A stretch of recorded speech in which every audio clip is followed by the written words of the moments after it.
আসসালামু আলাইকুম প্রিয় খামারি ভাইয়েরা, আপনারা যাদের পোলট্রি ফার্ম আছে, আপনারা যদি নিজে নিজে খাবার তৈরি করেন ফার্মের জন্য, তাহলে কিন্তু অধিক সাশ্রয় হয়।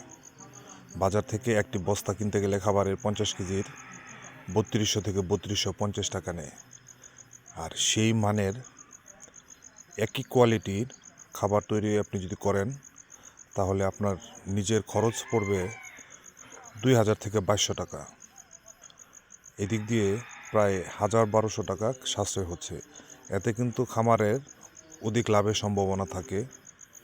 তাই আপনারা যারা নতুন খামার উদ্যোক্তা আছেন বা খামারি আছেন, অবশ্যই নিজের খাবার যদি নিজে তৈরি করেন, তাহলে কিন্তু অধিক সাশ্রয়ের সম্ভাবনা থেকে। আমি আমার নিজের ফার্মের নিজেই খাবার তৈরি করি।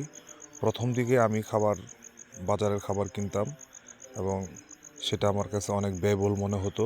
তাই আমি নিজেই নিজের ফার্মের মুরগির খাবার তৈরি করে থাকি।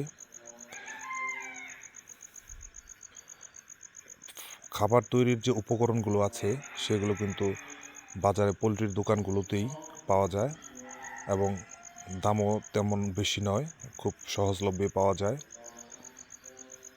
এবং গুণগত মান একই থাকে।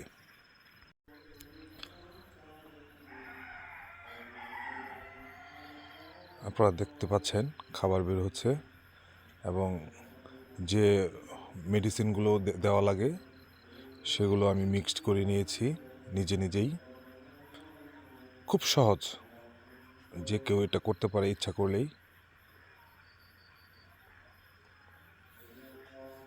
নতুন উদ্যোক্তা যারা আছেন, তারা অবশ্যই বাজারের খাবারের বিকল্প চিন্তা করে নিজে খাবার তৈরি করার চিন্তা যদি করেন, তাহলে কিন্তু অধিক মুনাফার আশা করতে পারেন। এবং অধিক মুনাফা অর্জন করতে হলে নিজের খাবার নিজেই তৈরি করতে হবে। এই মেশিনটা 5 ঘোড়ার একটি মেশিন। এই মেশিন দিয়ে ঘন্টায় প্রায় 150 কেজির মতো খাবার বের হয়। আমি 2-3 দিনের খাবার একদিনই তৈরি করে থাকি। বড়জোর আমার 3 ঘন্টা সময় লাগে, তাহলে দেখা যায় যে আমার 2 থেকে 3 দিনের খাবার হয়ে যায়। আপনারা যারা নতুন উদ্যোক্তা আছেন, যদি অধিক মুনাফা অর্জন করতে চান, তাহলে অবশ্যই বাজার থেকে খাবার না কিনে নিজেই নিজের ফার্মের খাবার তৈরি করে নেবেন। ধন্যবাদ সবাইকে।